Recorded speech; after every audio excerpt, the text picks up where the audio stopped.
ഇന്ന് നമ്മൾ ഈ 500 ഗ്രാം ചിക്കനാണ് നമ്മൾ ഫ്രൈ ചെയ്യാൻ പോകുന്നത്. ചേരുവകൾ നമുക്ക് റെഡിയാക്കാം. ചെറിയുള്ളി ഒരു 15 പീസ്, വെളുത്തുള്ളി ഒരു 5 പീസ് ചെറുതായിട്ട് അരിഞ്ഞത്, 7 പീസ്. കുറച്ച് ഉപ്പ് ഇട്ട് കൊടുക്കാം. ഒരു 2 സ്പൂണ് വറ്റൽമുളക് പൊടിച്ചത് ഇട്ട് കൊടുക്കാം. കുറച്ച് കറിവേപ്പിലയും കൂടെ ഇട്ട് കൊടുത്തു. കുറച്ച് ജീരകവും കൂടെ ഇട്ട് കൊടുക്കാം. ഇനി ഒരു ഇച്ചിരി വെളിച്ചെണ്ണയും കൂടെ ഒഴിച്ച് ഒന്ന് ചതച്ചെടുക്കാം. ചെറുതായിട്ട് ചതച്ചെടുത്തിട്ടുണ്ട്. ചതച്ച് വെച്ച ഉള്ളിയും വെളുത്തുള്ളിയും ഇഞ്ചിയെല്ലാം കൂടെ നമുക്ക് ഇതിനകത്തേക്ക് ഇട്ട് കൊടുക്കാം. ഒരു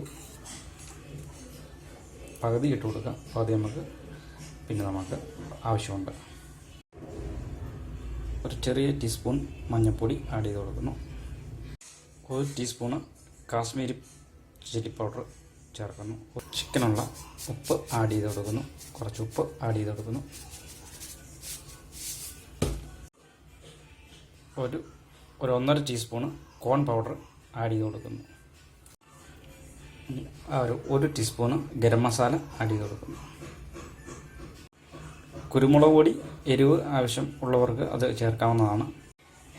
ഇതെല്ലാം നന്നായിട്ടൊന്ന് കുഴച്ചെടുക്കാൻ കഴിയുണ്ട്. നന്നായിട്ടൊന്ന് കുഴച്ചെടുക്കുക. ഇത് നന്നായിട്ട് കുഴഞ്ഞിട്ടുണ്ട്. ഇത് നമുക്ക് 30 മിനിറ്റ് ഫ്രിഡ്ജിലേക്ക് വെക്കാം. ഫ്രിഡ്ജിൽ അരമണിക്കൂർ വെച്ചതിന് ശേഷം നമ്മളത് എടുത്തു. ഇനി നമുക്കത് നന്നായിട്ട് ഫ്രൈ ചെയ്യാം. എണ്ണയ്ക്കകത്തേക്ക് ഇട്ട് കൊടുക്കാം.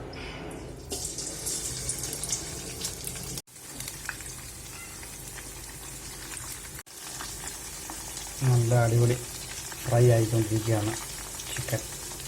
എല്ലാം ഒന്ന് മറച്ചിട്ട് കൊടുക്കാം. അങ്ങനെ നമ്മുടെ ചിക്കൻ ഫ്രൈ റെഡി ആയിട്ടുണ്ട്. ഇനി നമുക്കത് കോരി മാറ്റാം.